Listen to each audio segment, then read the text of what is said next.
Hello, are you the guest of the house? I am the guest of the house. My name's Andres. I'm the one that's been talking to all the Southwestern alumni. I could do a whole sales talk, dude. Gosh, I'm surprised you still got it down. I guess everyone knows the intro for life or the approach.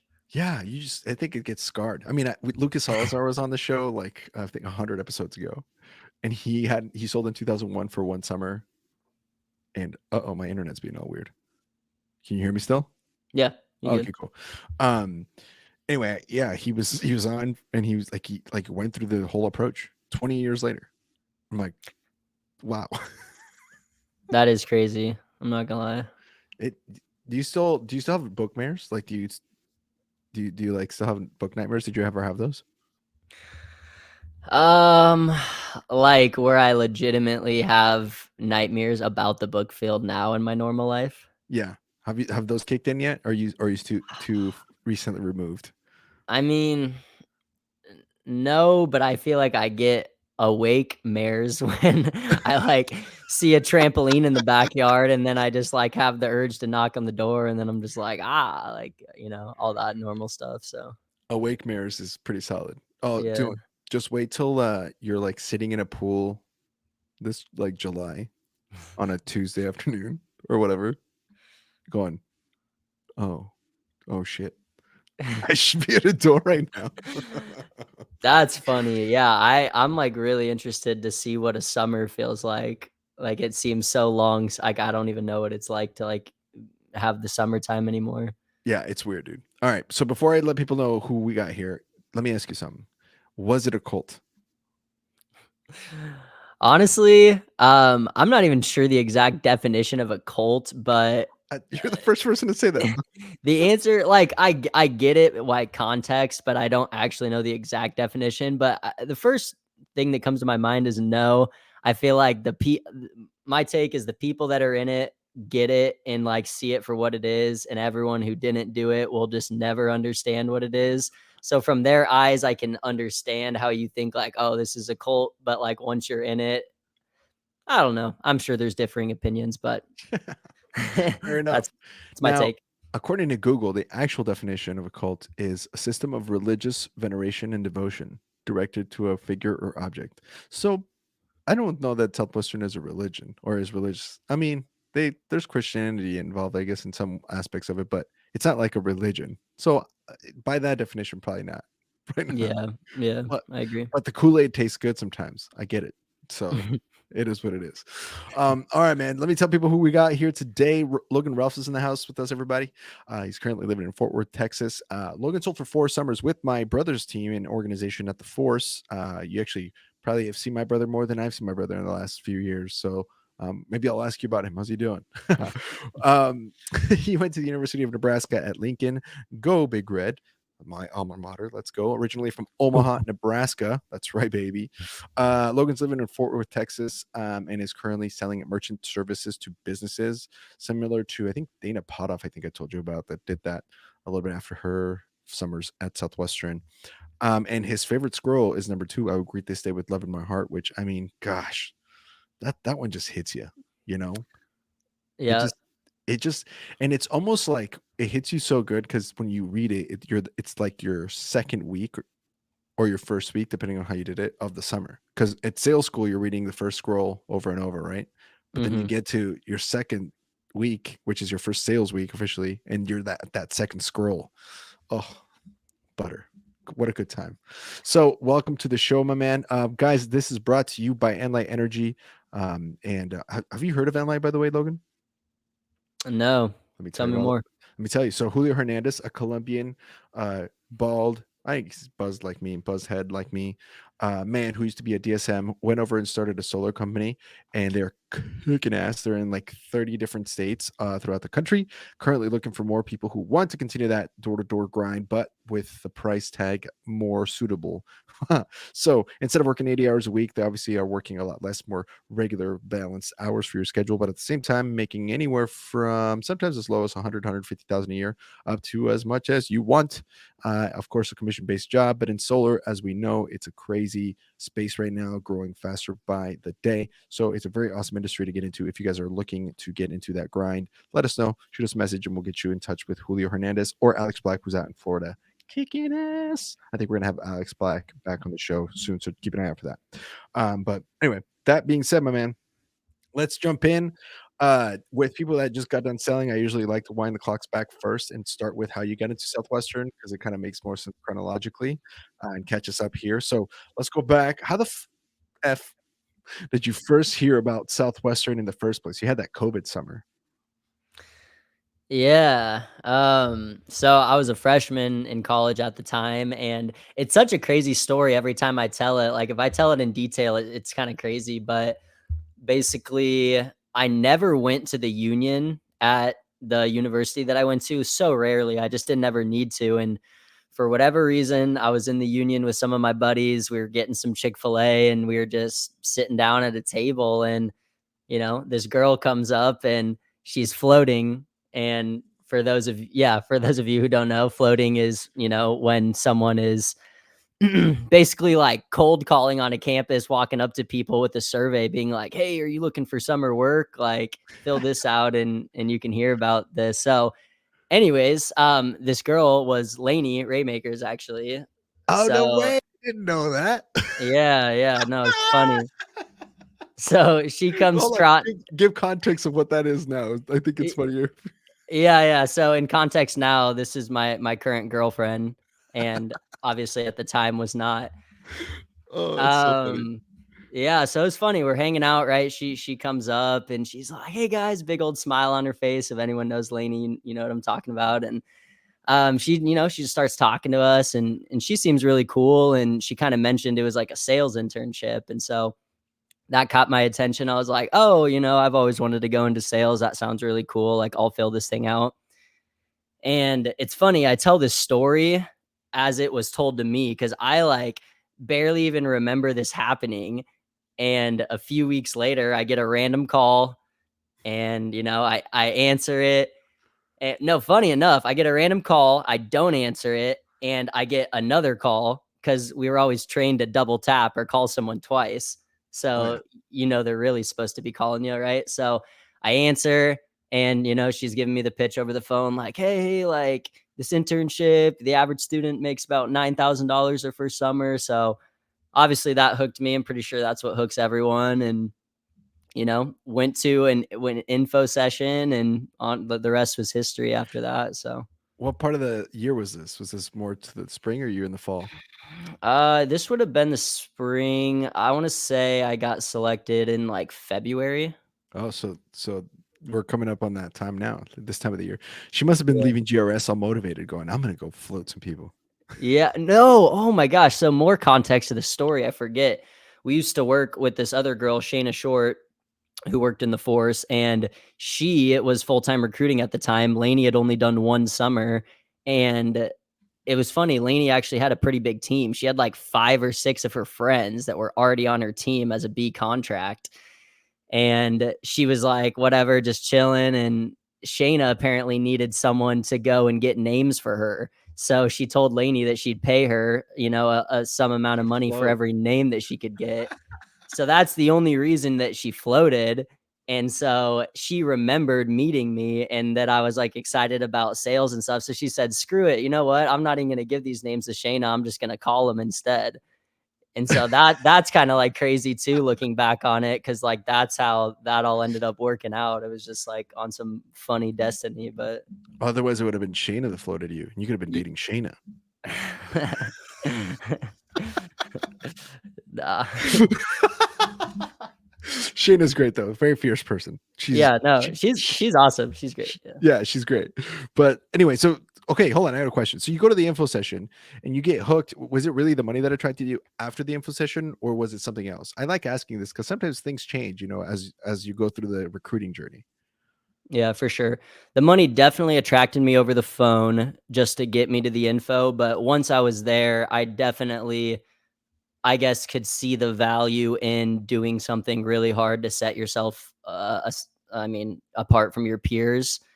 There just seemed like a lot of positives, but I'd say that was the main thing is, I've always been optimistic about my future, and I've always liked to think that, I was going to do bigger and better things than, the average person. And so when I heard that, I don't know, I guess I just had a mature mindset about it. And it just kind of hit me like, dang, if you do what everyone does, you're going to get what everyone gets. And it's like, I just kind of took pride in doing something that was going to suck and be super hard just because it was going to set me up. And That's that's right. kind of what I remember. Yeah. That's a cool mentality for a young person to have it. I always am impressed by because we all were that way, right? All of us that sold had to have some sort of vision, at least in some way, or we understood the vision that someone was trying to tell us of like, hey, you're going to be, if you do this, you're going to definitely stand aside, stand apart, like you said, um, from the rest of the people. Your resume is going to look a lot different, and your experience as a whole as a human being is going to be a lot different. So come do this. And we all went, yeah, we want that, which is kind of, I don't know what that says about us, but that's a pretty cool thing. Um, what did your parents say? Were they like, yeah, go do this? Or did you have more like the, no, not doing that? I think if you're a parent and you're not some level of skeptical after hearing your kid say this to you, you're just a bad parent.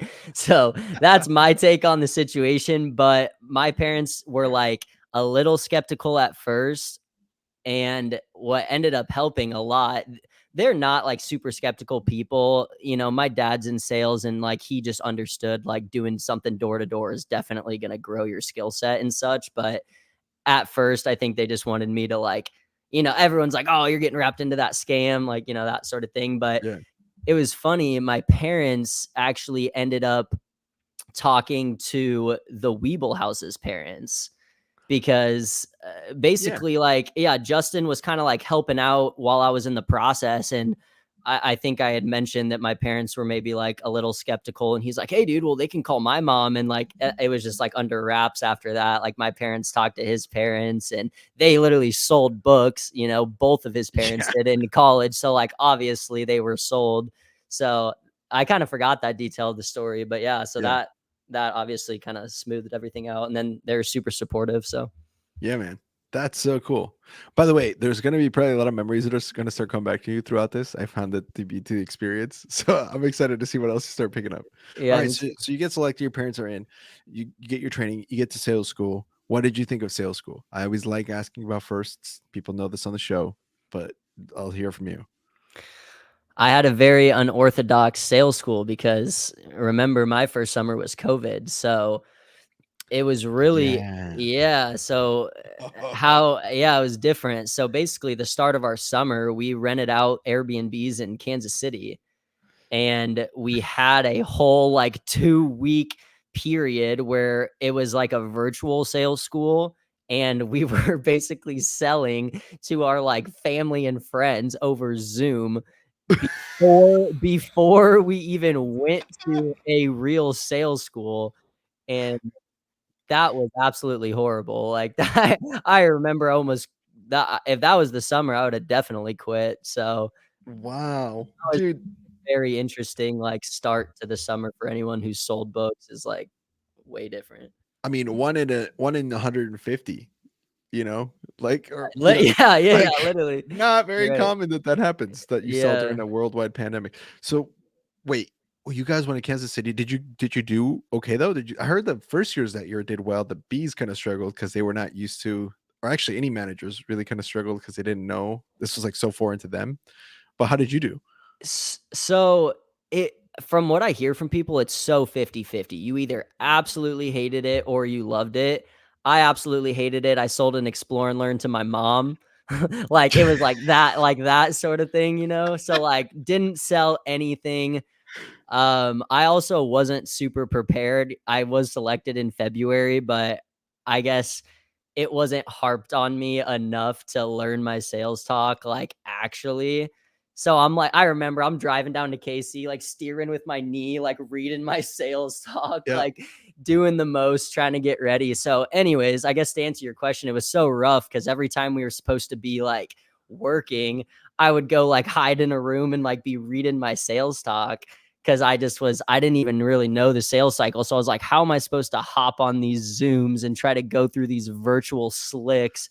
And I don't even know what I'm talking about. So yeah, it was rough. But on the other hand, like I know Lainey loved it. She was on her second summer, so she already understood how the job worked, and she's like dropping packages to all of her mom's friends. And like, yeah, like there was people, I think we had a first year that like, yeah, so it was a first year on Laney's team who ended up, I want to say he almost hit like PC or something in virtual, and then he like quit like the first or second week of like real knocking. How?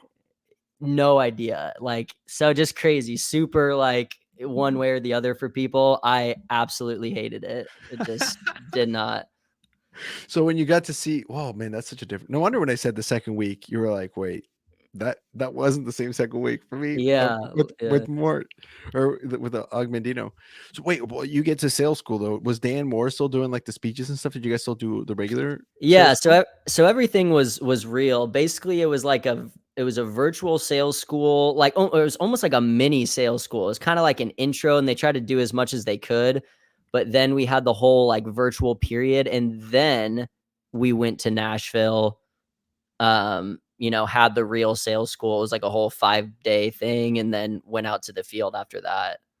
And I Wow. actually I lived with your brother when I was in, or sorry, I didn't live with him, but when we did the virtual in KC, he was staying in a house with Aisha, but he was in my like house. So like I would He came to see him work. every day. And Yeah. like, yeah, I was with him and Paul Tyndall and Nick Weeblehouse. So it was like super fun, like, Cool cats. starting off. Yeah. Those have all been my roommates at one point. Oh yeah. Yeah. That's Those are dope. those guys are fun. Paul's Yeah. funny, dude. I love Paul. I'm like cerebral palsy. I love Paul, man. Paul's such an awesome dude. Anyone who knows Paul like loves him. He's just like one of those dudes that like, you know what I mean? You just got love for him. He's just It's a just homie. likable. Good sense of Yeah. humor. You gotta love it. He's Um, yeah, he's awesome. so you get to the book field and your first door. Do you remember your first door? Your actual first door? I do actually. I Was it do. tell My tell me about your first door? It is First so talk. fun. It is so funny how your first everything somehow is like a story. Like Yeah, I dude. I knock on the door, like, and you know what I mean? Like they prep you in sales school that it's not always going to be a mom or a dad, but you're just like so in your head about like what you're going to say and what you're going to do. You're just like expecting it to be a parent. This dude like answers the door, just such like a bachelor type of guy, you know what I mean? Like I can tell homie hasn't had the girlfriend in years, and he's sitting there and he's like holding like 3 little cats like they were just born sort of thing. He goes, "Hey dude." And I'm like I'm like pitching him, like stumbling over my words, probably Are having you the no dad of idea the what I'm saying. house? Yeah, and he's just like, "No, man, like it's just me here, but do you want a cat?" Like, no, like I'm working for the day. Like, so yeah, it was just kind of funny. This random dude's like trying to give me a little baby cat on my first door. So I was like, all right, we're here, the door-to-door game. Dude, that's hilarious. A cat. You got a cat. Yeah. All right. Now I gotta ask about this. I'm gonna ask about your first customer next, and then we're going into some rapid fire questions to get more of those juices going, and then we'll talk about the summers. But tell me, first of all, you should have taken the cat on a side note. That would have been Yeah. hilarious. Just come home with the cat, like bigger and better game. What is Yeah. Looking back, I would have definitely done that if I was not my first day and didn't think that that was like going to be a problem, but yeah, you got a cat. it would have been funny. Okay, so do you remember your first customer? I do. It's such a funny story. It's actually hilarious. So it's my first day, right? I'm just doing the stuff, and on my very first day, I like run into like the biggest Southwestern pony ever. Like not ever. That's another story, but this lady, she's just great. Like like the type of lady that answers the door and opens her mouth and you're like, "Oh yeah. You're Like this buying. is yeah, yeah, yeah." You're Like like, now I just just gotta decide on the package. Like literally, yeah, just one of those people. And so she's like, "Oh," like just showing me all this love. And I walk in and I find out that she literally has every Southwestern product ever. Like all the kids' books, all the black books, everything. And so I'm kind of like, well, I don't know what to do. And then I remember I'm like, "Oh," I'm like, "Wait, so how old are your kids now?" She's like, "Yeah, we've got everything. We love your company. Like I just have one daughter left and she's like going into her senior year." perfect. Oh, I'm like, have you heard of our like our college entrance advantage, like our SAT C prep, like CEA, right? The yeah good old CEA yeah. So anywho, mind you, this is my first day. Like, I just got down my advantage sales talk. Like, I barely know what I'm doing. And so she's like, "Oh yeah, like tell me about this CEA." And I'm like, honestly, I don't know anything about it. This is like my first day. How about I just come back in a few hours and I'll get some info on that? and so and so I like go about my day, or like she tells me to come back or something, and I'm like, okay, rule number one, like don't do that. So anyways, Close. I remember I like come back like a little bit later in the day, and I'm just sitting in my car outside of her house for like 5 minutes, and I'm just reading the CEA like sales talk, trying to like have a few pointers or try to seem like I have a half of an idea of what I'm talking about. And I basically walk in there and I'm like, yeah, so this is it. It's going to help with the ACT and the SAT. And it's just like $500. She's like, all right, we'll take it. Done. And so just like sell a CEA, my first customer. And then I don't think I sold a CEA the rest of that summer. So it was just like, it was just funny that like happened how it happened. But Oh, amazing. It works. That's the proof right there that it yeah, works. What better way for you to have confidence the rest of the summer going? People buy this stuff than a lady yeah. on your first day who's your first customer saying, "We have everything you're selling already and we love it." Literally, looking What a back, lead. like, that's crazy. Oh my gosh, I needed that. Yeah. That probably paved the way for my whole 4 years. Jeez. It's crazy how that moments like that can give you conviction if you're looking for them, you know? I don't remember who we had on, so sorry if that I don't remember whose story this was, but somebody told me that they came in and they actually dropped a bag on their first door on their first day. No way. Who was this? Whatever, it'll come back to me. But it just made me go, I mean, can you imagine having a summer after that? Like, you're just so convicted because the first person that you met bought, like, bought everything. Yeah, That's that's wild. crazy. That's gotta give you a false sense of the job. They're probably sitting there like, "I'm gonna be a millionaire by the end of this summer," like Oh man, you're spending money in your head on the way to the next store. yeah. Um, oh, all right, let's do some rapid fires, and then we'll kind of talk a little bit about through your summers. We can go chronologically or whatever makes sense. All right. So first of all, you sold 4 summers. Where did you go? Where did you sell? I was in Ohio my first summer, Maine my second summer, West Virginia my third summer, and yeah, I know I got the best states, and then upstate New York my fourth summer. So Ooh, where in upstate? I was south of Buffalo, so it was a little bit more of like the country Bro, area, but like there. about yeah, I was gonna say I'm sure you sold around there at My some first point. summer, I was in near Hornell and Wellsville, which is like an I hour and a half def south. I, yeah, I definitely remember those towns. Let's see. If you can't remember, it's okay. I was just as Gosh, curious as like, it's did you it's sell so over me? yeah, it's so bad. My memory's so bad, but I know I did sell over Danny at a point in time. So I definitely was like around where you guys were around for sure. Nice, dude. Dude, that's some But good territory. yeah, no, New York was cool. It was What cool was for your sure. favorite state? Maine for sure. Maine. Is it pretty or Definitely. what? Yeah, it was beautiful, but I think it's just the culture around there. Like, it's funny because everyone says like East Coast people are like rude or short and things like that, but that's true to some extent. But it just seemed like people were chill, relaxed. Like Maine just shuts down early. It's a weird place. Like it gets dark really early. Like it gets pretty dark by like 7, like 8. So businesses just close like really early. Like I don't know. It just seems like Wow. a this own land where like it's like they're on island time. Like everyone just kind of lives this slow life, and they're just like.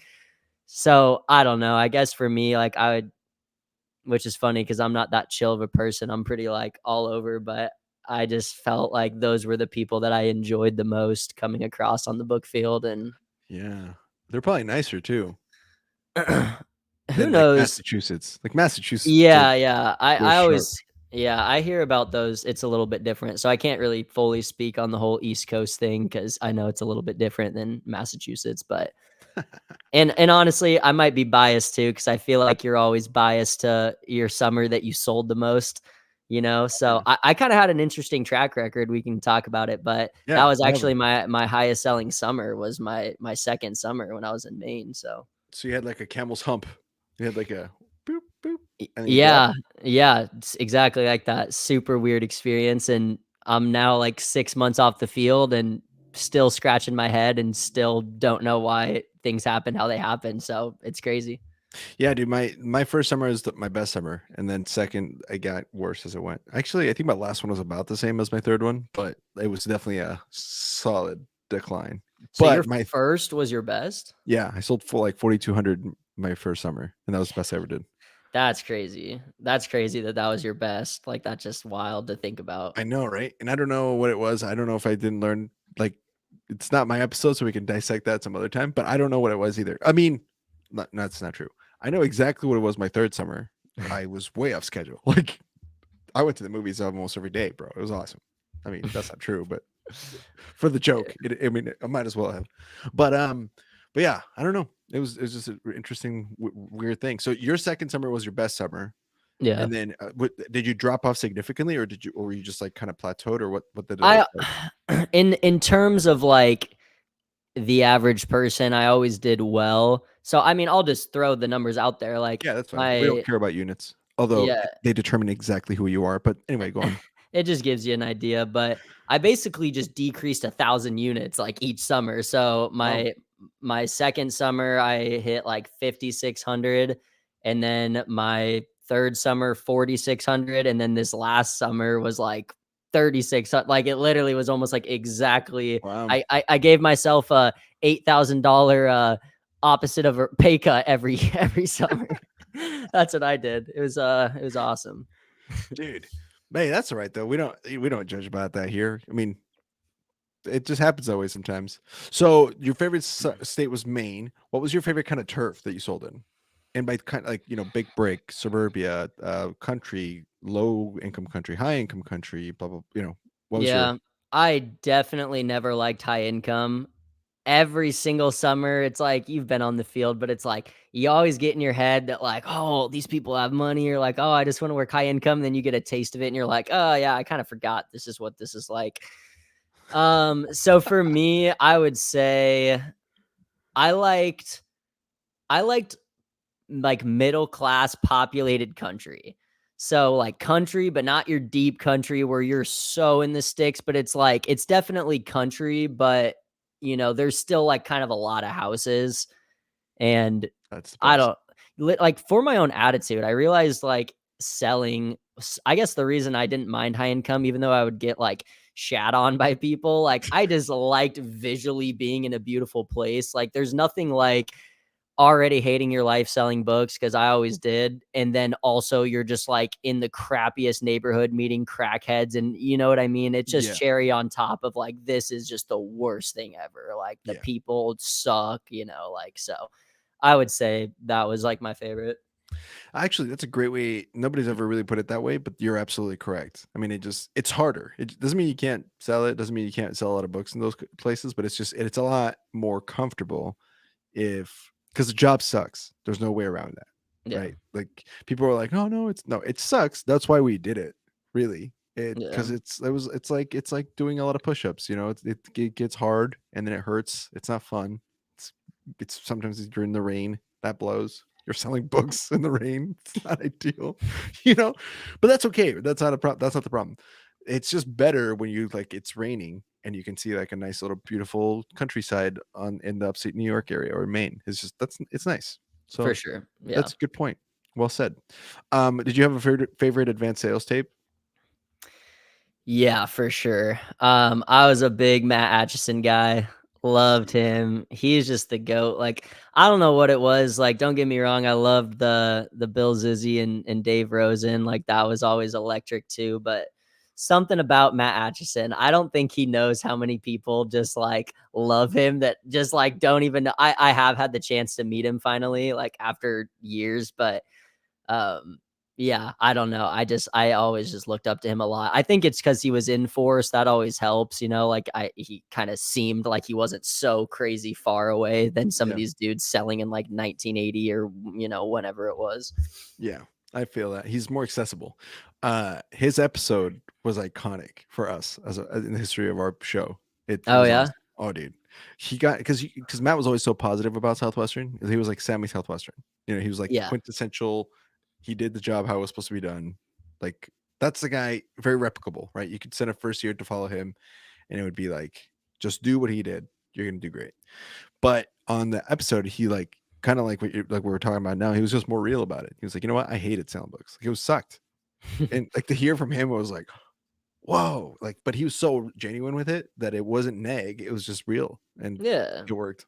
Hell yeah. yeah, It's just it does suck. yeah. Yeah. But There's no way around it, like you said. he's real in his advanced sales tape too. It's not like that was fake. It's just Yeah, his perspective has changed, and that's fair.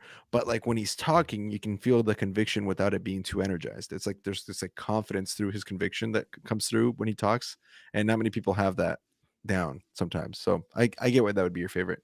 yeah. Favorite HQ.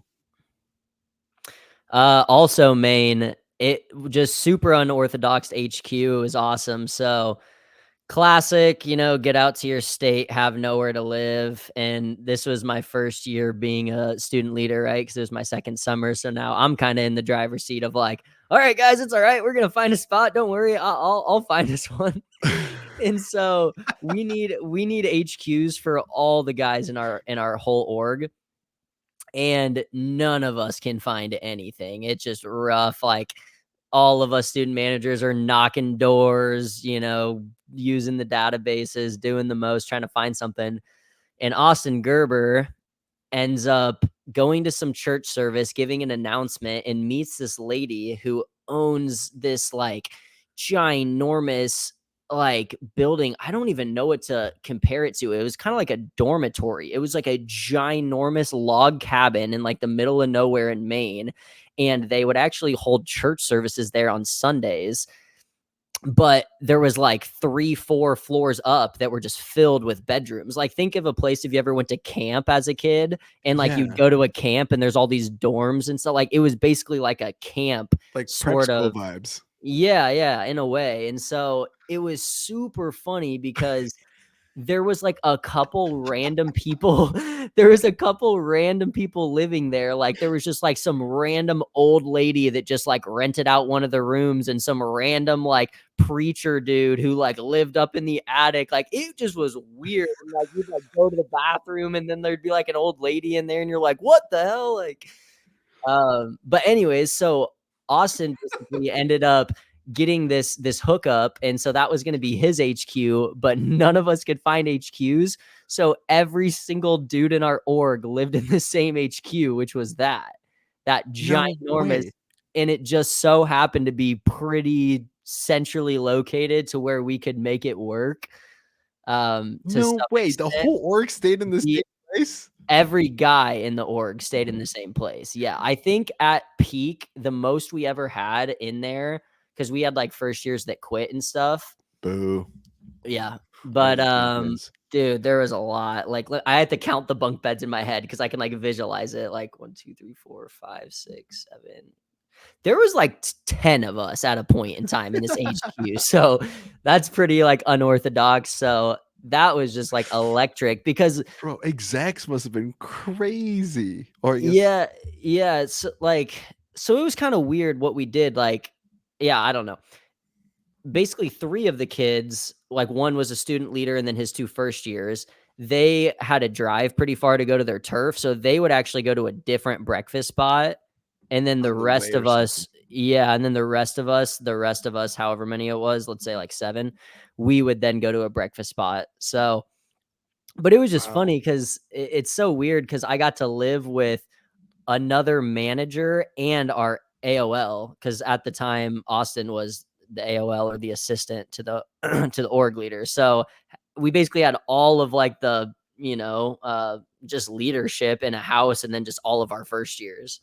Wow. That must have been cool come home to. Be like, you're the last Yeah, one here, hell yeah. Versus like you're the first one to come home, you're like, ah shit.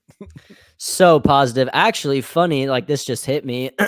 Like, reflecting on my summers, I don't think I realized how much your HQ, I mean, I did realize it, but your HQ really is everything. It's Yeah. crazy how much success happens from your HQ. And I don't think it was a mystery that like most of us in that HQ crushed it. So, mind you, my first year that year, I only brought out one kid. It was Logan Merritt, who went on to be the number one first year that year and basically sold 6,000 units. And Nice. so it's like, I'm not surprised looking back because we just had so much like positive energy. And honestly, shout out to Austin Gerber because he was just like an incredible leader, shut negativity down so fast if we had anything to say. And I just feel like that was so crucial to my summer, just, actually like so tunnel vision, like, you know what I mean? Holler. I mean, yeah. Now that you mention it, my first 2 summers had great HQs. 3,800, 4,200 units, and then the other 2 summers they weren't ideal. Like we didn't even have any set up my third summer until like week 5. We had to like I was jumping between HQs every 3 days that were all customers of mine.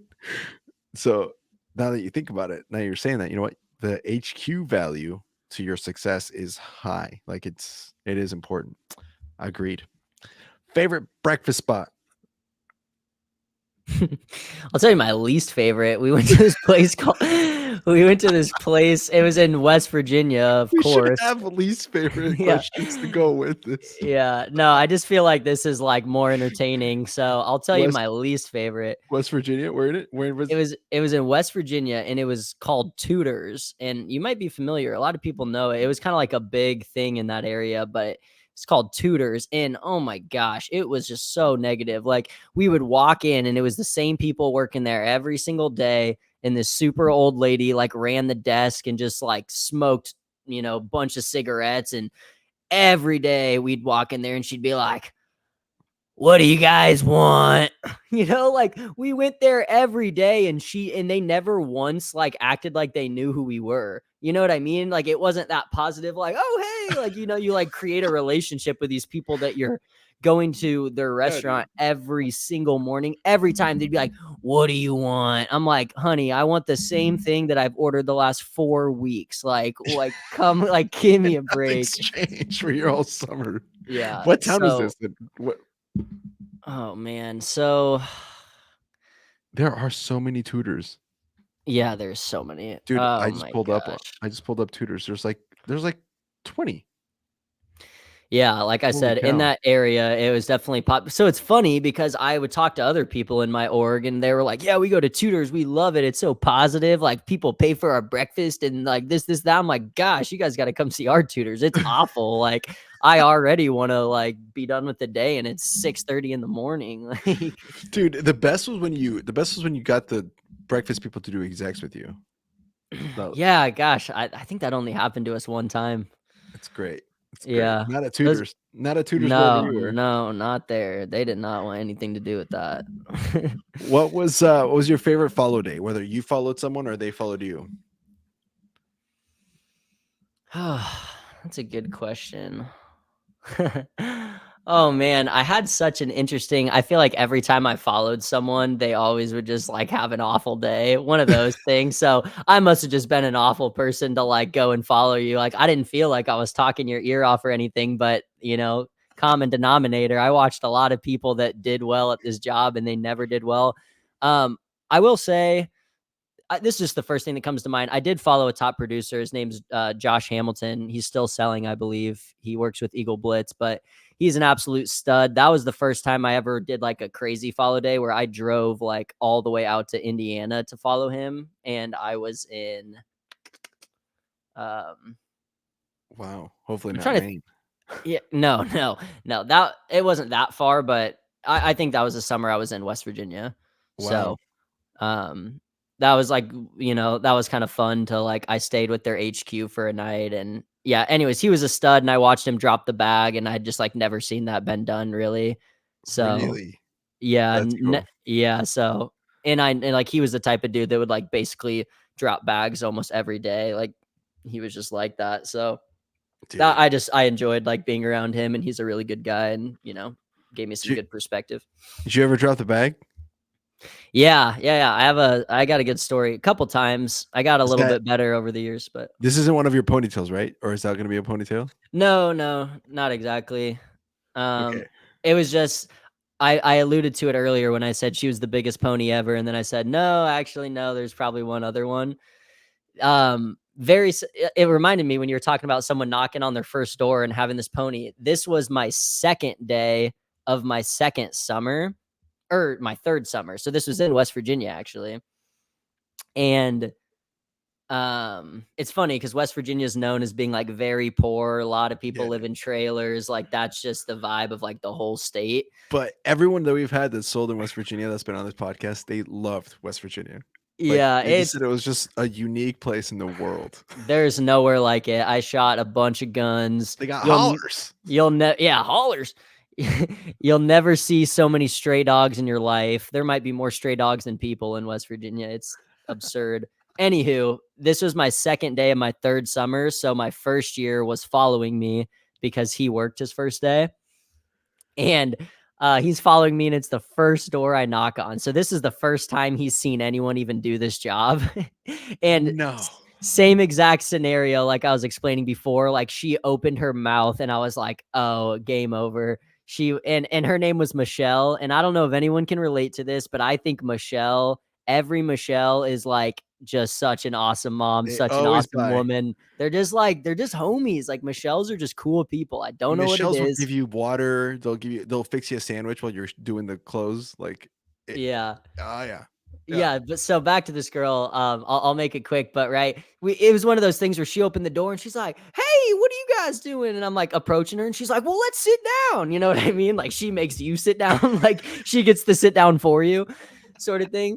So we're sitting on her porch, and dude, so I'm like giving her the rundown. I think she has a sixth grader and a second grader, so I'm like showing her the advantage books, and I'm like, I can't remember if I try to close on a package or if I let her see my slick and pick a package. But anyways, it was one of those classic stories where she starts flicking around on the slick and she goes, "Ooh, tell me about this." Points to the kids' books. And I'm like, "Oh, yeah, those are our kids' books." She's like, "Yeah, well, let's throw those in there." And she goes, "Ooh, and like, what are these down here?" "Oh, yeah, those are our Bible books. Like, that's our FBL." She goes, "Oh, throw that on there too."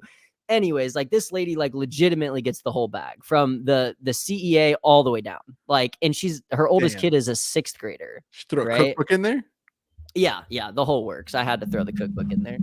So anyways, so she does that. Oh, nice. That brings back good memories. Ugh, the good old cookbook. I bring it up Hey, every time someone says it. hey, and guess what, Miss Jones? Instead of it being $1 per recipe, which would make this thing like $5,000, it's going for just $40. That's how you did it. Yeah, that used to just make me laugh. I go, yeah, so there's 5,000 recipes. Instead of it being $1 So per good. recipe, instead of it being 5,000, it's only $40. So good, dude. Yeah. That is they need to make you should make the sales talk for the cookbook, bro. Yeah, that used to always make me laugh. Or I would just say, "What? It's 104 ways to cook a chicken," and just give them a big smile, and they always like that one too. So, Bro, did you have any other funny closes like that? Because that's so good. I don't personally. That's one thing I regret a little bit. I didn't mess around as much as I should have, but backtrack real quick. Funny story. Honestly, my favorite follow, now that I'm thinking about it, you're right. The memories are pouring in. Yeah, dude. Happens. The year, like I said, in Maine, when I recruited Logan Merritt and he went on to be the #1 first year, all summer long, he was always doing so well that he never really had to follow. So he never actually followed me the entire summer. Like he was like my first year, but he never followed me because I had a rough start to my second summer. So I wasn't producing. So they put in behind like Austin or Laney or, like some other people in our org that were doing well. And then he just started doing so well, he didn't follow the rest of the summer. And so it's like the last week. No, it's basically the last day. There's like a day or two left. And I just made the executive call. I didn't even ask anyone. I just said, "Bro, I'm going to go follow you today." Like, it's crazy that we never like worked together this whole summer. Like, I just want to see you do your thing.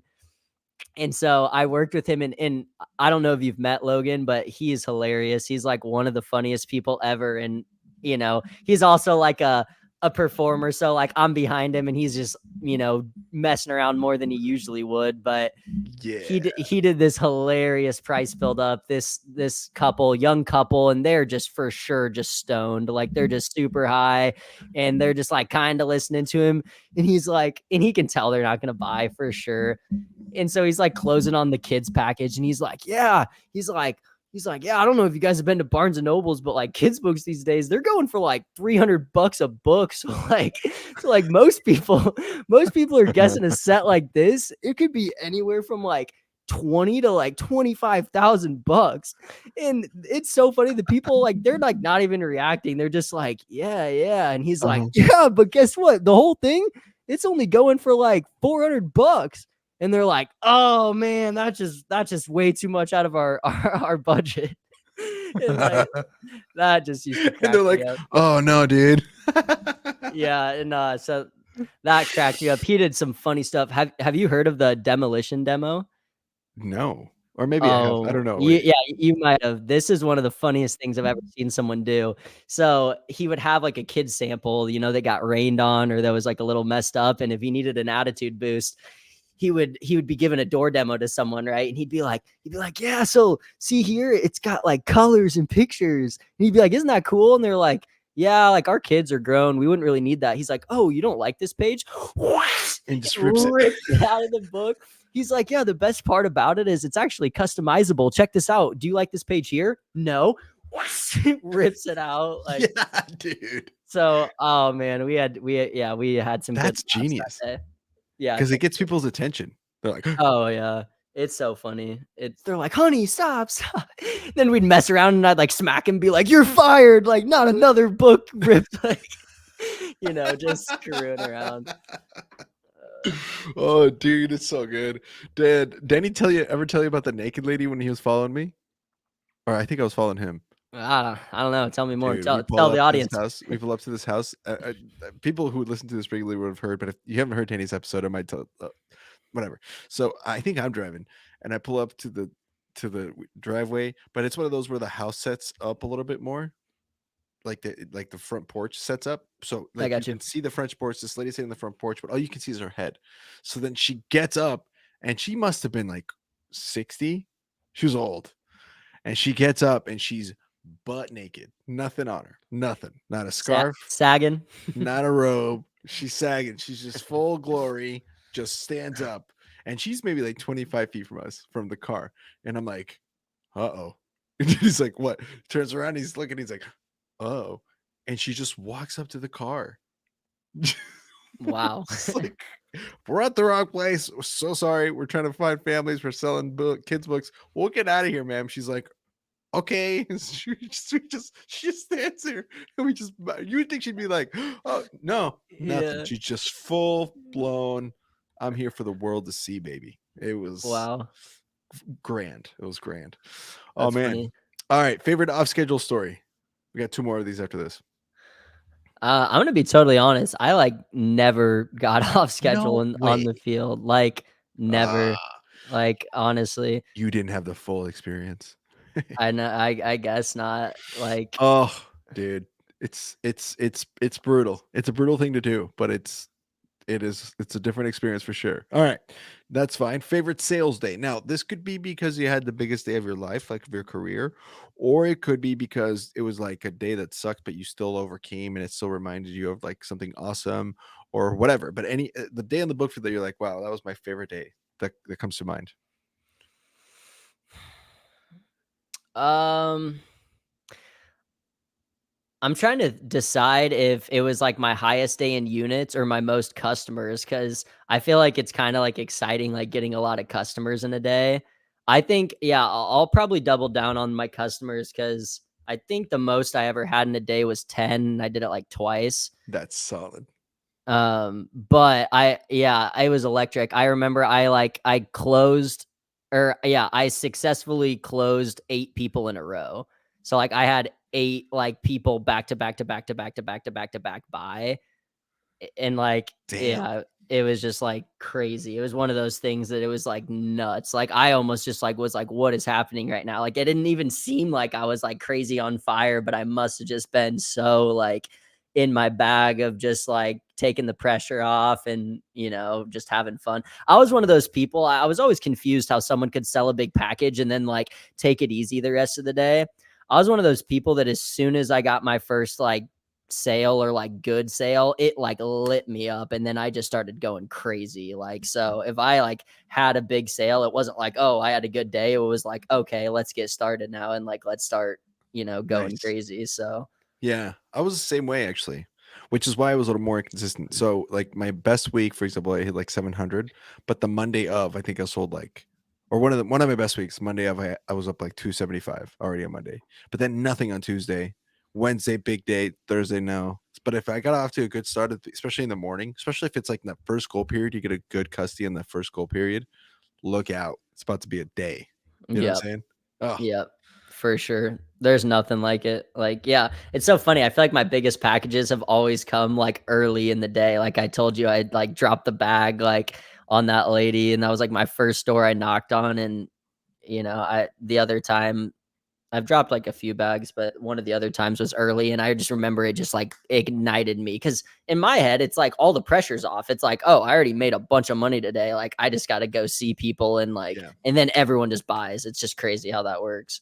yeah. And for people listening, if the bag's 120 units, you're talking about $1,000 profit, something like that. I don't know how much bag is worth now, but 120-ish is what it used to be, at least when I was selling. And so it's like you just sat down with someone for an hour, maybe 45 minutes, and you made $1,000. Yeah, Nice. that's that's crazy. We'll move on. That's sick. All right, and then this could be a no, but did you ever meet anybody famous, or who? And if so, who was the most famous person that you met?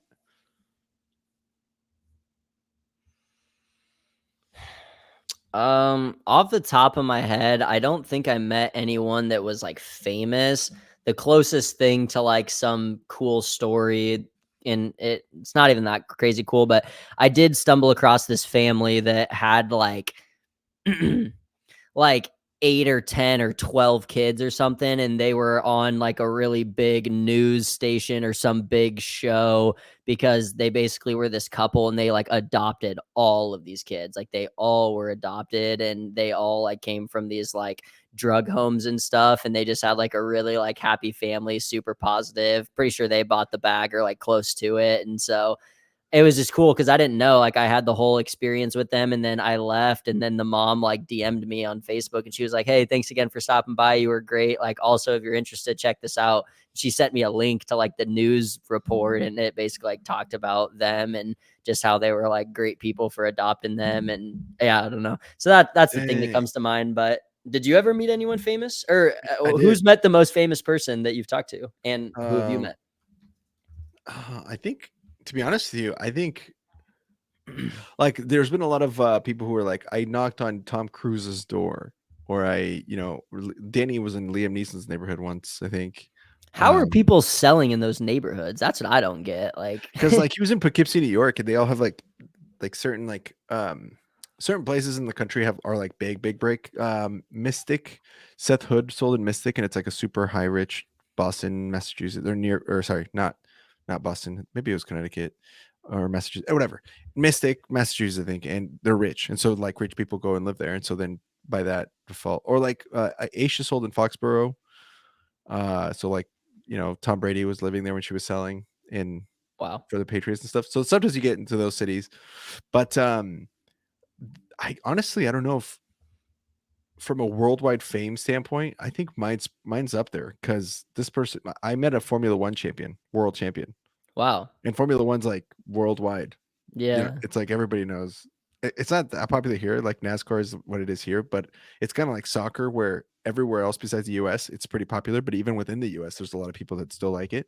Yeah. Um, but yeah, I am a huge Formula One fan, and I've told this story before. But I was knocking in the neighborhood, and someone was like, "Did you go to that big house over there?" And I was like, "No," and they told me that that's where he lived. So I was like, "Fuck it," I had to go at least knock. I know Yeah. they don't got kids, or got and his wife was out smoking a stogie, and Really? His yeah, dude, wife I is pull up, banging and a cigar? it's like this courtyard. He's like this bigger lady, and it's like a courtyard, um, like that you drive your car up to. You know what I'm saying? Well, like it's like a roundabout for the house for the driveway. And so you get there and she's like out front, just fat stogie. And then he comes out. I'm like, "Car, are you?" And he's like, "Yeah." And I'm like, "Is this?" "Yeah." And I was like, "Okay, I'm selling books. I don't know if this is really what you." They're like, "Probably not." I'm like, "Nice to meet you." And I turn around and left or something. Like I can't remember what I said, Uh, but it was the same. It was like a short interaction like that, but it was just like, "This is crazy." yeah, that's Yeah. cool. Yeah, dude, that was fun. I don't know if anybody's ever really met anybody super famous. Although Dana Potoff, again, she comes up in this episode. I think she's the one that sold to the Octomom, like or like Johnny Kate plus eight. You ever heard of them? They're like these parents, kind of like the family you met, but they had eight kids, and I don't know if she had two sets of quads or she just had eight kids. I can't. I don't know why she's famous, but she was. They had a TV show, a reality TV show, about Oh, wow. them trying to raise all these kids. Um, so yeah, that's probably another famous person, but hell yeah, Interesting. dude, summers are weird like that. Yeah. Dude, so okay, now let me ask you this. So, going into your fourth summer, and we've gotten a good amount of stories here. So, but I wanted to ask what and take some time to talk a little bit about what you're up to now, and kind of like chat a little bit more about your perspective on this experience as a whole. Now you're looking back on it, you're done selling books. I guess the first question I have is why not last year and why not next year? Like, why did you decide this is the year that you were done? Yeah, it is so crazy. From the get-go, I never knocked on my first door, and I remember saying, "Yeah, I'll probably do this for 4 years, all the way through college. It just makes sense. The way it's presented to me, I just feel like it makes sense." And then it was always a goal of mine. I always wanted the full experience, which some people will argue I never got the full experience. Most people will. I never full-timed. I really didn't wanna do that. It just seemed horrible to me. But It is. I always really wanted to run an org. I just wanted that experience to see what that was like solely run an org. Um, and so that I got to do that my 4th summer and, I accomplished what I wanted to accomplish, and I never loved the job, and I never it's not that I didn't, agree with the mission by any means. I think what Southwestern does is great, but my, synopsis on the program is, you stay there forever because you're, extremely sold on the mission, and that's very respectable, and I think that's really awesome. For me personally, in my heart, that just wasn't my purpose, I Yeah. suppose. So that's why I left. I got to run the org and then, and also having another down year after a down year, I was like, okay, it's time to move Yeah. on, And that's a healthy choice to make. But I think you're right. I mean, I think some people, the people that say that long, they're selling the mission, whereas you're consuming it. You were just a consumer. You were just a customer of what they were selling, which is, hey, if you do this, you're going to have a crazy experience. You're going to stand out and you're going to get sharpened up beyond anything else you could probably do while you're in college. And yeah, that's fair. Yeah. Pretty So checks out. Did you have a hard time telling like Danny or like I guess I don't know. I don't actually you've never really asked anybody who left, especially someone who left my brother's org. Like, was it hard or was he like expecting it or what was it like? uh, it was super easy. That was one thing that I was always proud of and something Ryan Groom is like Danny's Yeah, DS next what level. yeah, Yeah, however you wanna put that, and upline. that yeah, the one thing when I left, he actually told me he really respected me because I never once said I was gonna do something that I didn't do.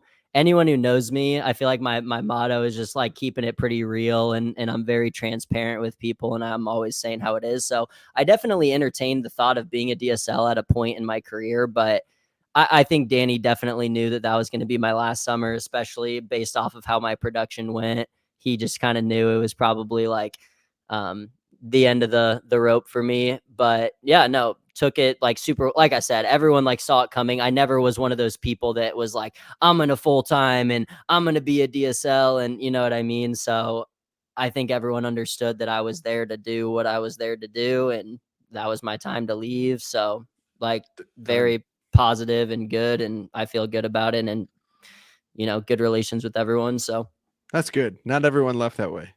yeah, I know for sure. And yeah, and it can be tricky. Everyone's situation's a lot different and such. But for me, like I said, I was always everyone knew what was going on with me. I wasn't painting some picture that wasn't there. So Hey, if you're a man of your word and you stick to your word, that's all you can ask for. So good Yeah. job. So how did you decide that this is what you wanted to do? Like what you do now? I guess tell me about like the decision process of ending up where you're at. Tell us what you're up to. Yeah, so when I wrapped up my last summer, I knew I was moving to Fort Worth, Texas. I always just wanted to move somewhere and it just kind of worked out because Lainey has always wanted to move here, and so we were dating, and of course I wanted to be around her, and I wanted to be somewhere warm, so that just kind of gave me direction of like, oh, we're going to Texas, I guess. So moved here, chilled for like a couple months, just got an apartment, like was able to hang out for a few months, and I was exploring options on my own, but I also was utilizing Thinking Ahead, the company, to help kids that do Southwestern find a job, and they were actually able to hook me up with an opportunity. So it was cool. Basically, this company, it's called Redstone Payment Solutions, and through the grapevine, they ended up hearing about Southwestern, and so they actually pay Thinking Ahead to like recruit Southwestern kids. And so out of all the options that were presented to me through Thinking Ahead, that was definitely the only one that was like remote interest to me, just because a lot of the other ones were Southwestern companies, and I'll always love Southwestern. It'll always have a special place in my heart, but at least like the opportunities that were being proposed were definitely not where I saw myself going. Fair enough. But to put it simply, I mean, basically what the job is that I do now is I go business to business, and I'm basically pitching them on, switching the company that they work with to process their cards, right? Every business has to be able to process their debit and credit cards through a processing company. I basically walk in there and try to switch them from who they're with to us, and to hopefully save them money and, give them better rates and better service and all of that stuff. And what sold me on it was, I liked I'm still young, and I understand that I don't have, all of this figured out and the skills built to do what I want to do sometime later in life. So I liked the idea of this similar door to door thing that was going to continue to develop myself.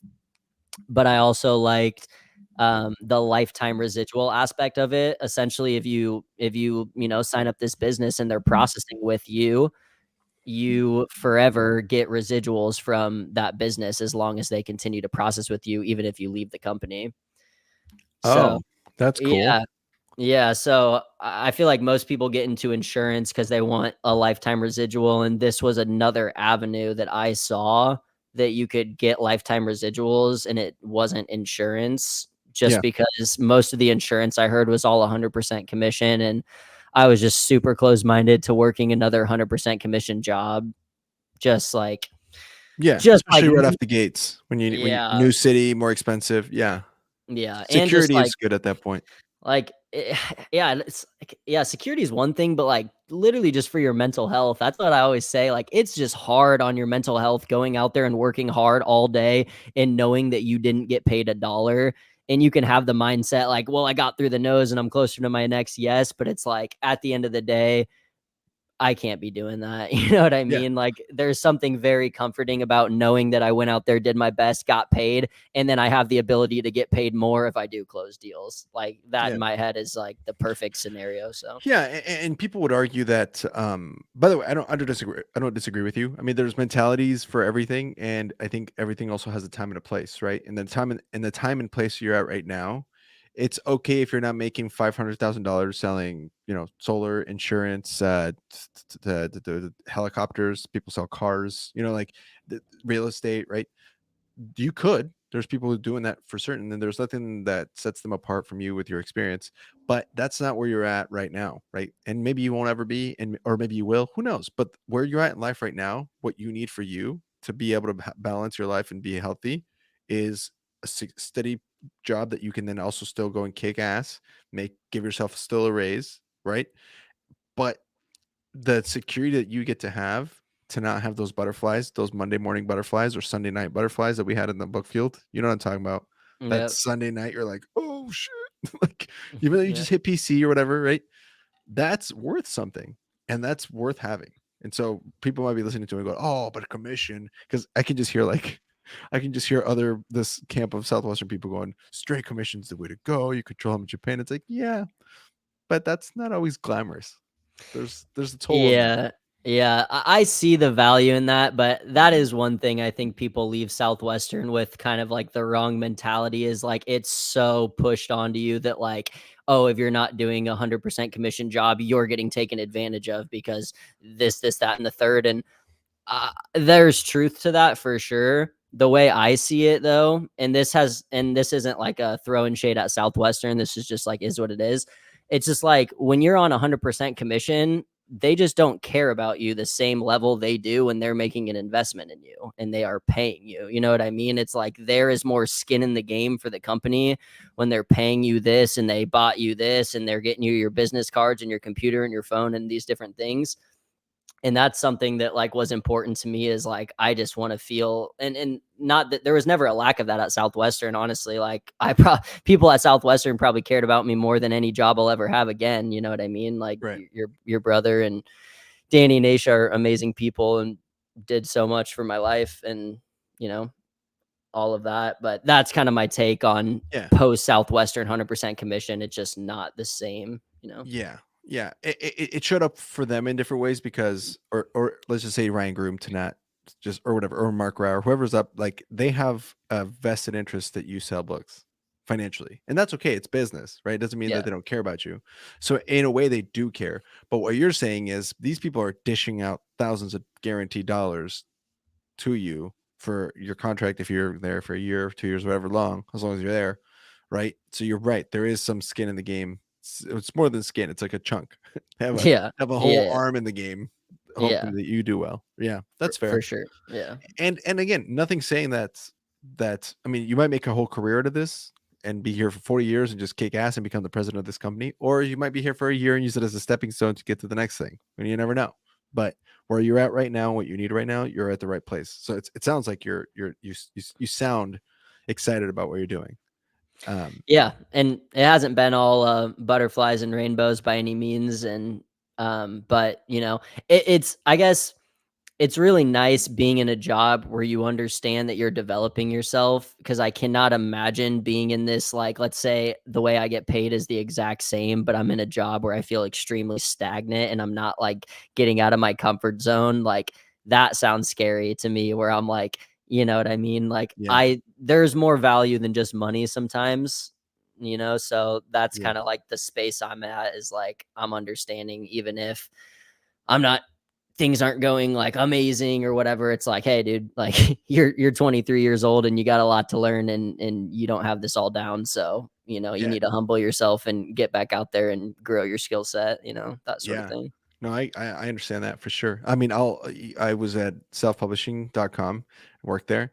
I ended up not meeting quota and I got fired. I'm like, oh my God, I got fired from a sales job. Well, there's a whole different story. That's a story for Bizzler that it's actually there's some tea. Anyway, um actually I'll tell you the story. I don't know if I'm allowed to say it Yeah, on the tell air. a story. Tell a story. Long story short, there's a lady who came up and she was a patter. We'll just say it this way. We'll put it lightly. As in like she was padding her stats a little bit when she was working there. And so it made us all look bad. And because of that, there's quota. So imagine working at Southwestern and there's a bunch of first years and they're like, all right, for the first 3 weeks, we're gonna base your success not on how you do, but based on like how someone else is doing. So if the person that's blazing the trail is selling 500 units a week, the quota moves because even though 100 units would be great, you should be selling about 500 because it's the same materials, it's the same territory essentially, and we're paying for leads. So therefore, you should be in the ballpark of within 150 of her. So you got to be selling 350 minimum. But let's say you sold 300. Doesn't mean you had a bad week by any means, but you didn't quite meet this. But she came in, and from what I understand, or from what I've Googled, I kind of went on a deep dive because I was a little bitter. A little, I'm okay at it now, but this is actually 2021, and I was a different person. And I was like, why did I get fired? I'm pissed I got fired. I'm competitive. I can't believe she beat me. And I looked her up. Yeah, there's a whole situation. That's the part that's the story for Bizzler. But long story short, I got fired because I wasn't meeting her quota, but it turns out she was faking her stats. That makes sense. That's why. Interesting. Yeah. So all that said, or yeah, because she'd done this before, according to the Google search I had in other companies. It was a whole rabbit hole. But Jeez. yeah, dude. But anyway, that's not the point. The point I'm trying to make is even though that happened to me and that was a hard experience, getting fired from a sales job, after Southwestern. Um, the things I learned in that company and what I was able to get out of it from a kind of just like Southwestern, where it was like not about the money, but about like the skills, the connections I made, the friends I made in the company. Amazing, amazing, like really, really cool. So even though it didn't end as I wanted, and there's parts of it that weren't cool from a standpoint of like that were not in my control or their control, really, the company's control, just shit happens. I still got so much out of it, and I think it feels like you're learning that now. Is like these are the things that are hard or that aren't as fun, kind of like selling books. But when you go back and you look a few years down the line after that experience, you're gonna be like, "Eh, was it perfect? But that was helpful." And it just Mm, kind of gets you closer to your next thing. You know, yeah, yeah, for sure. that's awesome, man. Hell yeah. So, okay, now last question, and then we can go into some ponytails and kind of like start talking about some like rah moments of Southwestern. And do you think that like uh, if where you're at right now, where you're at right now, would you is there anything that would make you go back to sell books at all? Like anything, like whether I'm asking this because Dustin Hillis had one where he was like, I thought I was done, but then they told me I could sell any state I wanted, and I said Alaska, and they said okay. So I was like, all right, fine, I'll come back. So is there anything that would happen that you're like, all right, I'm back in the game? No. I just I yeah. That ship has sailed. I'm not like other people. Like a lot of people genuinely like enjoyed it. I always hated it. I just always saw the value, and I don't know. I really liked being a part of it. Like it just I don't know. Like the only way yeah, I don't know. It's really hard to say. I just especially after I think the reason why a lot of people get bitter about Southwestern and have all these things to say after they get out of the program is because you do see things differently when you're not in it anymore, because there is some degree, and I don't even want this to sound like a bad thing, but I'm just trying to like make a point. Like there is some degree of like brainwash, or like, you're kind of like It's culture. You buy in the yeah, culture. Yeah, yeah, yeah, yeah. You're kind of like groomed to like, agree with all these things, and they're all true and they all help you be successful in the program. That's why I don't have a problem with it. But when you get out, some people are like, "Oh, that was weird," or this or that. yeah, Um, and that's fair. I'm trying to remember the point I was trying to make there, No, but you're just saying that you wouldn't go back because that once you're out, you kind of realize some things, and you're like, oh, that's why I couldn't go back because you realize those things. oh, yes. What I was gonna say is I think getting a taste of what other companies offer in terms of like compensation for this and reimbursement for this and such, it's just really hard for me to go back to something that's like extremely like on your own. But Yes. I also understand that it needs to be like that for the program to be what it is. And so, one thing I do want to say on this podcast actually is I kind of want to call people out that have done Southwestern that like only talk negative about it, because Yeah. it's just like it's funny. I'll relate it to this. It's like your parents raise you your whole life, and then you turn like 18, and then you can do what you want, and then you're like, oh, like frick them, I never needed them. And it's like, bro, you wouldn't be who you are without them. You know what I mean? And Yeah. it's like I sometimes like that rubs me the wrong way when people have this and that to say and criticizing this and that. And I'm like, well, guess what? You would probably be half of who you are without that experience. And for you not to have the, I don't know what the word is, but just for you not to have the ability to see how much that did for you, whether or not this was whack and that was whack, and maybe this should be different. I just think some people are super ungrateful, and so Yeah. wanted to throw that in there because I don't really like that whole Yes. slander, because I'm not the biggest like Sally Southwestern person ever, but I also am not going to sit here and act like it did nothing for me. It did everything for me. Like, Yeah. No, you're on it. You're on it. And I think what you're finding, you're a new alumni. You're a rookie at being an alumni, which is great. But I think what you're finding is the sentiment that most of us are in. After doing this, I think Amy told you this is like 250 episodes now. We're coming up on 250 official recorded, something like that. I lost count. Um, and out of the 250, we've had pretty much the variety, but most of them, I would say 80% of us that did this are in the same boat that you're in, which is like, hey, look, I understand it wasn't perfect. There's a lot of things that could have been done about it could have been different, but at the same time, it would have maybe taken away from the experience as a whole, which is why I'm okay with it. Not a big deal. I got a lot out of it. my opportunities right now, my abilities, my confidence, all that stuff. I got it. Got to take it good with the bad, right? Then there's like another group of people that you're talking about, which is like it's this girl that made a YouTube video about it, saying it was a scam, and she's like, and she did well too. She did great, and she's like, it's a total scam. There, it's a cult, blah blah blah, and it's like, wow, really, really, Yeah. the you would have never had the guts to do a video like this if you hadn't done the thing in the first place. Yeah, literally. That's hilarious. So That's a and funny then point. to be, and by the way, we've always said this, I'll make a point, I promise. On the other hand, there's a whole different group of people, and it's just probably as big as the group of people that hate on Southwestern all the time, who only love on Southwestern. And at those people, I also go, yo, no.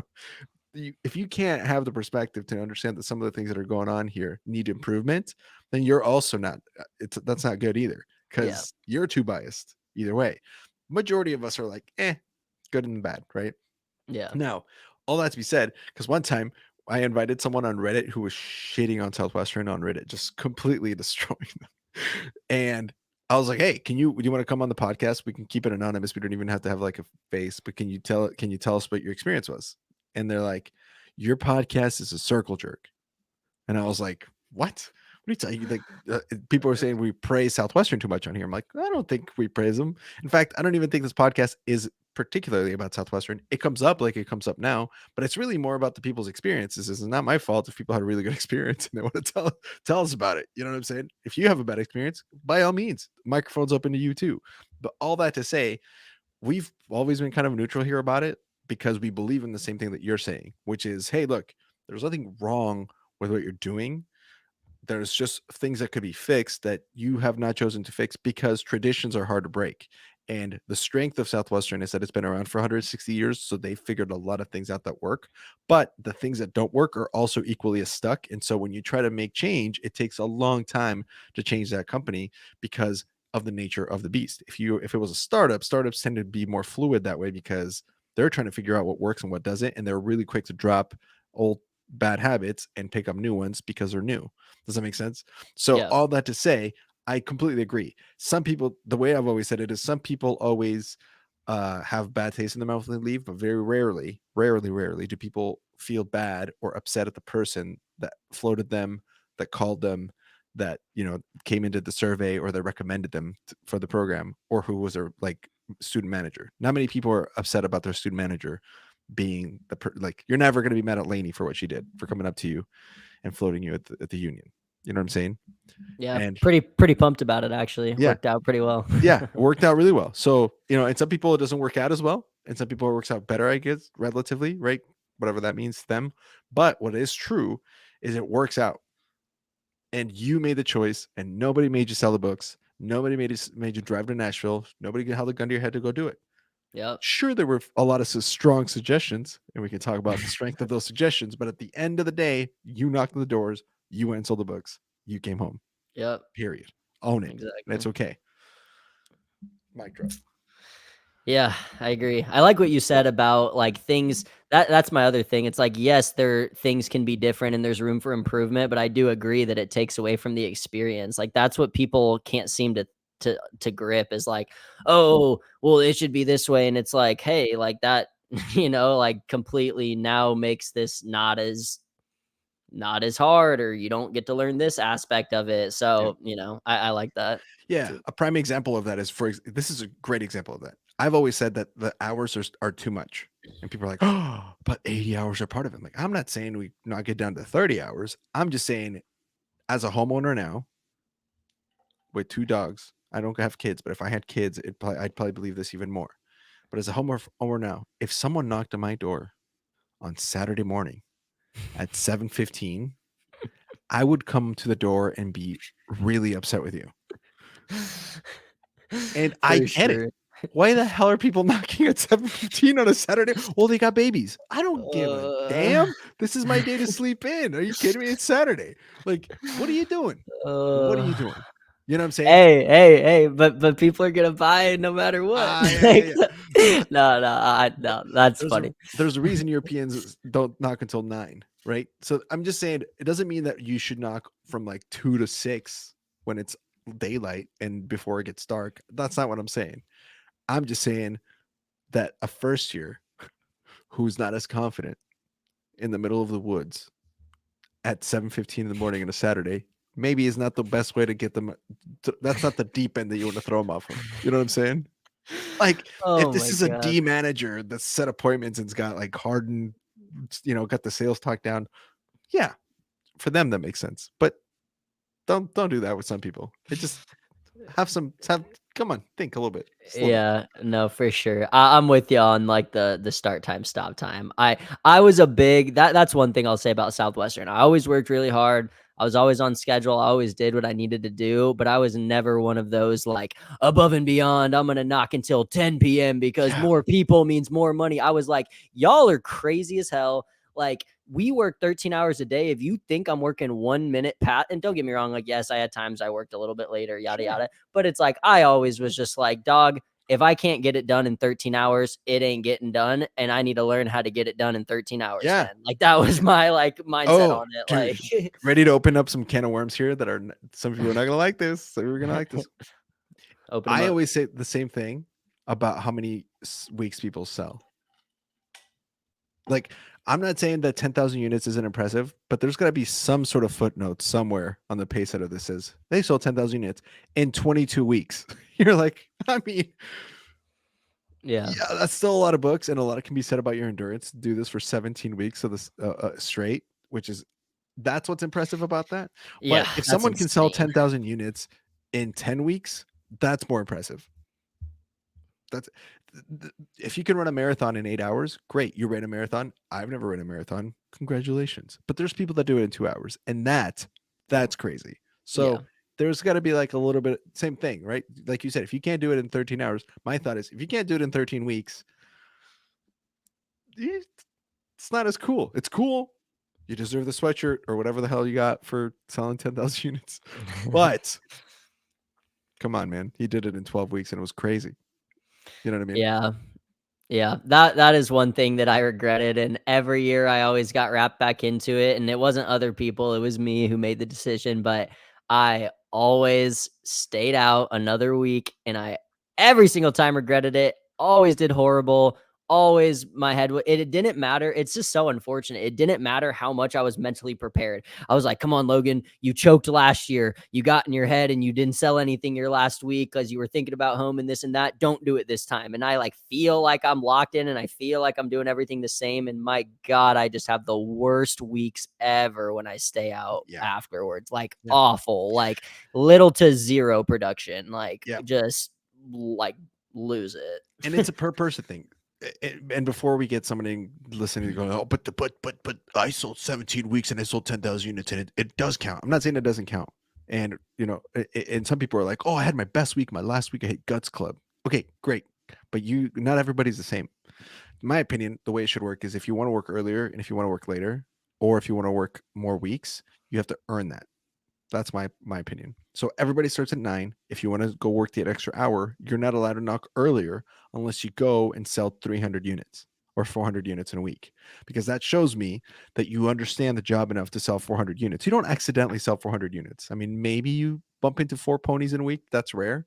Most people that are selling 400 units plus in a week, they figured something out. They figured sit downs, they figured out closing, they figured out the intro, something, it's working, right? And so it's like, okay, now you can start selling earlier if you feel like you got the confidence to go do that, but not before. Same thing. You want to sell an extra week? Cool. Earn it. You got to sell 7,000 units before that 12th week or the 13th week. Otherwise, you're going to burn out. By the time you get back to school, your classes won't be set up. You're going to be not moved into your apartment. That first week of school is going to be awful. And your start to the school year is going to be terrible because Yeah. raise your hand if that's what happened to you. Yeah, dude, because they don't prep you for that. Oh man, how many times did I have to tell Danny, bro, before we go out for the summer, make sure your living situation set up, make sure your roommates are good with the deposit. You don't need to be taking time during the year to try to lock down a lease.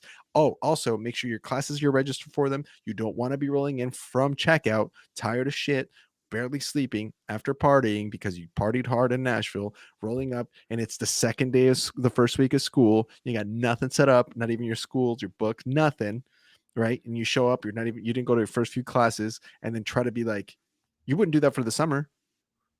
You would never do that for the summer. You would prep for the summer. Why wouldn't you prep for this, which is arguably just as important for your Yeah. future. You know what I'm saying? No, people never did that. Well, we're getting on a tangent here, but that's how I feel. Yeah, I'll leave it as kudos to the people that could stay out and do well, Oh because yeah. you did something that I can't do, but that just personal experience, that just never went well for me, so And that's something I never wanted to do in the first place. But if you do it 17 weeks, I mean, that's like I said, that's an endurance. That's amazing. Good for you. yeah. Happy, happy. All right. You want to do some ponytails and get the hell out of here? Yeah, that's cool. All right, man. So here's what it is. I'm gonna give you. By the way, and these are the ones that just come to your heart right now, the ones that come to your mind. But and people listening who this is their first episode, this is when we ask our guests to come up with the best stories or tell us the best stories that they remember from their time selling books. We've had a variety from good old categorical poop story, so some fun poop stories, some fun sizzler stories, some fun, and then they bought stories, and then I met my wife stories. I don't know, whatever comes to your mind. But Logan Reelfs, this is your ponytails, brother. Um, it's so funny, this just popped into my mind. I've got 2 stories. I'll start with, like, one that looking back on, in the moment, I was kinda like, "Oh, is this something I should do?" And I did it, and in the eyes of Southwestern, it was wrong, but looking back, I'm so glad I did, just for, like, the memory sorta thing. Um, but yeah, so anyways, I guess it was nice. It was like one day, it was in Maine. It was just funny too. It was like all the, like I said, I never really got off schedule, but there was my second summer, there was a couple little things that I was like on some BS, like, maybe like ending a little bit early. Nothing ever extreme, but just little stuff. And this was one of the times.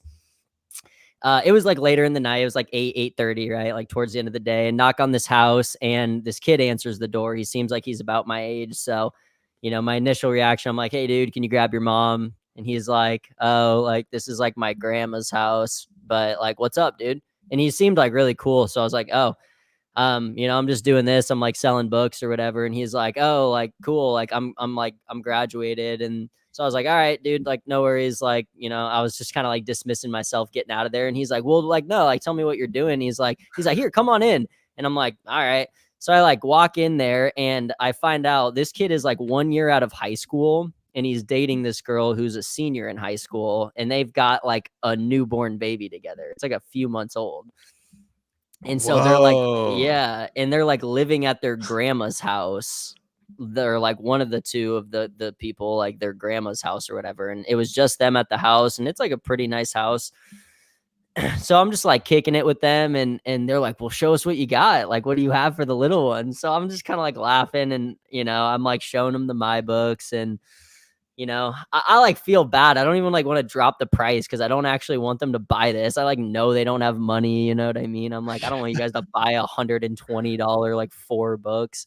So whatever. I basically like sold them at like wholesale to them. So I was like, yeah, these are like whatever, $60 or like whatever it was. And they're like, all right, we'll take it.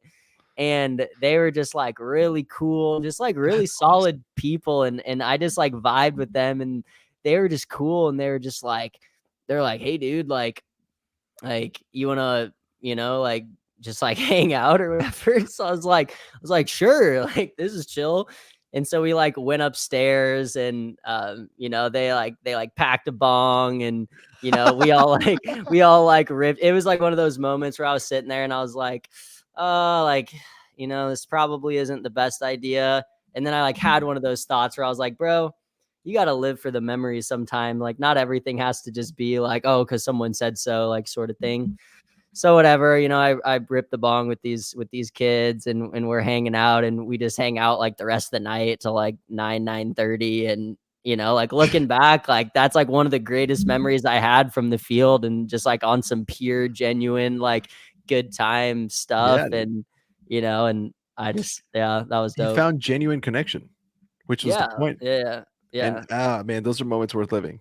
And those are moments we're having for sure. yeah. And they So probably think of yeah. you all the time. Like, remember like every time they pull Yeah, out that's these books probably for the kid, funny.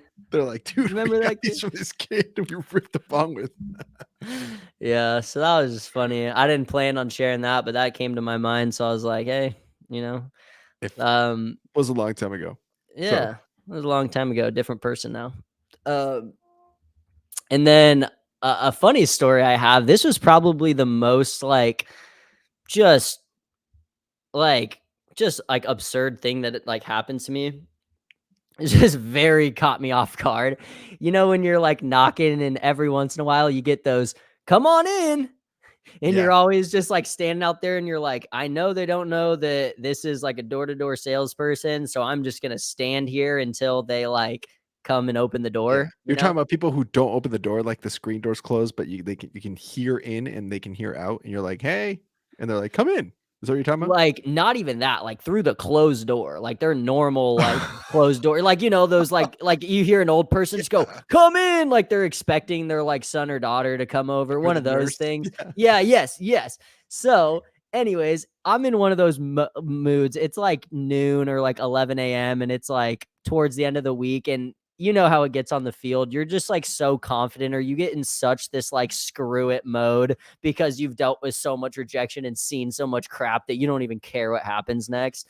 Like, I Yeah. remember they're like, "Come in," and I was like, "You know what? I am gonna come in, like, whatever." And I just bust in there, and it's like the front door, and then once you, like, turn to the right, you, like, see the whole living room, and I just the first thing I see is just this full-blown naked man just, like, getting his butt wiped, and he's, like, getting, like, cleaned up, like, from Oh, this nurse, and I'm just like, "Bro, like, what did you just have me walk into? Are you kidding me?" why And would you so say come into this? Who yeah, did I'm you think like, was coming to the door that would like to see that? Even if it no was another nurse, idea. that's not good. So I like walk in, I like see the naked dude, like see the nurse, see like the old lady like sitting down who told me to come in. I don't even say a word. I just look at them and I just turn around and I just walk out of that house and just shake my head and I'm like, welcome to door to door. Like these are the things that you just walk into. So I'm gonna tell this on a podcast someday.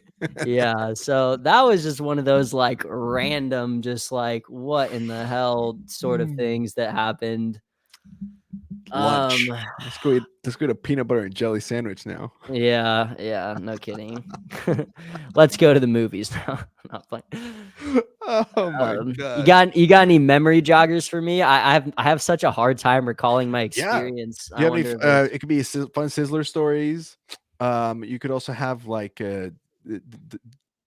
crazy animal stories, like the time you almost got bit by a dog. We've ever heard those. Blue light awards. Those can get, time I got kicked out of a town or cops showed up on you for some reason. oh, Uh I've got 2 stories that we can end on, I suppose. One of them is, like, super short and just, like it was just something that I thought was cool. I always was jealous of those people that, like, sold to a cop that pulled them over, kind of those, like, really yes. weird, like, unorthodox situations where I was like, Crazy. yeah, I'm just like, "You're a stud for that."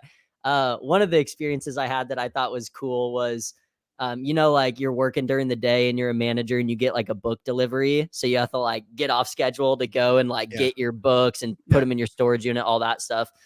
So my truck driver comes to like drop off my books, and you know he's just like every other truck driver. They're like, "So what's all this stuff?" Like yeah, they're just curious. They're like, "Why is this like 20-year-old to have like tens of thousands of dollars of merchandise? Like what's going on here?" So I'm like, "Yeah, their books, like I sell them door to door or whatever." He's like, "Oh yeah, like that's kind of cool. Like, what do you got for a 2-year-old?" And was like, "Oh, like I got these," and like I just nothing crazy, but I ended up selling a my set to the truck driver who dropped off the book. So Let's like go. it was just dope to like get a sale like while I'm like not working. Like so Yeah, I think I need to add that to the rapid fire story questions of like random sales, like yeah, yeah, yeah, not you at a should. door. Those would be Yeah. interesting. Those are always Did, good. did you ever hear the story about my first customer? Did Danny ever tell you about this? Maybe. Let's hear it. It was at the hotel on the way to the turf. Did you hear about this? We were Oh, going to dang, upstate New no. York. So from Nashville, we stayed in Erie, Pennsylvania on the way to Buffalo or on the way to southern, like that area. And then the next morning we were doing execs, and one of the people that works at the hotel, that like the part of the cleaning crew or whatever, the maids, I don't know what exactly they did at the hotel, but they were working. They were like on a cigarette break in the morning while we were doing execs. And they're like, "What are you guys doing?" So I came over, I'm like, "Oh yeah, we're just this group of college kids," and I explained the whole thing. And he goes, "Same thing as you." He's like, "Do you have anything for math?" I'm like, "Yeah." So I just went into like a sit down. And I'm like, I gave him my, yeah, I'll show you, but if you don't like them, no worries, whatever. And I went, did the demo, did the close, and he's like, okay. and he like paid for them. That was my first customer. Was Wow. on the way to turf. Yeah. So yeah, well, I think everybody's got like a gas station, Oh, sale. Those were yeah, good. Those are yeah, solid. yeah. Hell Yeah, yeah. those are always fun. And then I'll end off on this. This was a has nothing to do with selling books, but it was like one of the trips afterwards. So super funny. So my second summer when I had my best summer and then also recruited Logan Merritt, who ended up being the number one first year. It was the funniest thing in the world. So I ended up winning the GRG trip. For those of you that don't know, that's like Yeah. one of the most like, I guess, like Bougie. just, yeah, just like a trip that's pretty hard to get on. And how you get on it is either having like the top 5 most producing like in school team, meaning you're in college still and you built a team and they went out and did well, or the top 5 full-time team, right? So like you're a full-time recruiter. And so Logan Merritt was the only person on my team, but he did so well that summer. He sold like 6,000 units that Which is I pretty ended good. up, yeah, An yeah. in-school team. Yeah, so I ended up sneaking in and was the number 5 highest producing in-school team in the whole company because of the one person on my team who just went absolutely crazy. So it's just a funny Hell story yeah. because I end up winning this bougie trip because my first year like went so crazy and then he wasn't even on the trip, So it's just like this whack thing. Anyways, they always go somewhere out of the country. So we actually went to Mexico, which I was kind of bummed out about because I'm like, bro, we can go anywhere in the whole world and we choose the one place that we go no matter what for Sizzler. I'm Yep. like, what the heck? Anyways, it ended up being a lot different. We went to San Miguel de Allende, which I'm sure you might be familiar with because Aisha's parents now own a property out Yeah. there. Yep. So anyways, yeah, so it's more of like inner city Mexico. Like it's not your on the coast and all the touristy stuff. Anyways, so it was an awesome trip, a lot of fun. But one of the nights we like went out to some restaurant and I'm with my buddy like Lucas Biscup. He's an awesome dude. He's Yeah. hilarious. DJ'd my wedding. Yeah. So anyways, he's there and we're at this restaurant, right? And we're just like getting some tacos and we meet this dude named Ramon. And he's just a talker. He's just chatting us up, good energy, funny guy. He's probably like 60. Like he's definitely like a little bit older sort of thing. And so we're just in a good mood and we're messing around. We're like, Ramon, we're going to be at the clubs tonight. Like you coming out with us? Like you got to come rumble with us tonight. And he's like, yeah, man. Yeah, I'm in.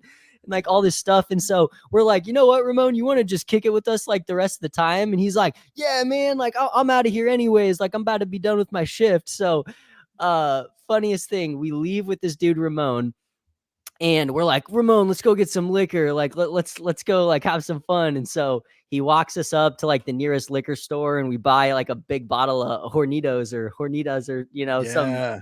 that tequila.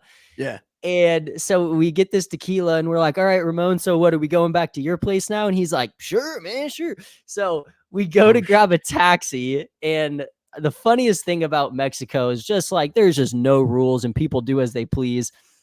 So there's 4, I'm with me and Lucas and then like two other people. And we're all in the back of this taxi. So it's already squished. There's 4 of us in the back of this taxi. And then there's Ramon, like the 60-year-old. And he also has his roommate, like with him, this other random dude who's like 60 as well. And he's like a lot bigger type of dude. And so Ramon like gets in the passenger seat of this taxi and he's trying to like get his roommate like on his lap to also get in the taxi. So we're trying to fit 6 people in like this sedan. And bro, it's just like straight out of the movies. It's the funniest thing ever. Like we're trying to like close the door because there's 2 big dudes in the passenger side and the door won't close. And some dude off the street like sees us and he comes up and he like pushes the door and it clicks in and we're like, hey.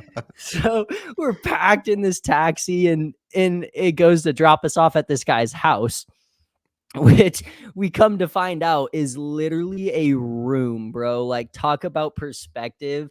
We got dropped off and it's kind of like this sort of complex. Like we walk through this gate and then there's just like a series of rooms. Like there is not even a bathroom in this room. Like there is like a public it's like a dorm. bathroom. Yeah, if you will. but it's like outside. So it's like, think of like a motel. Like once you walk out of the door, you're like outside Yeah. sort of thing.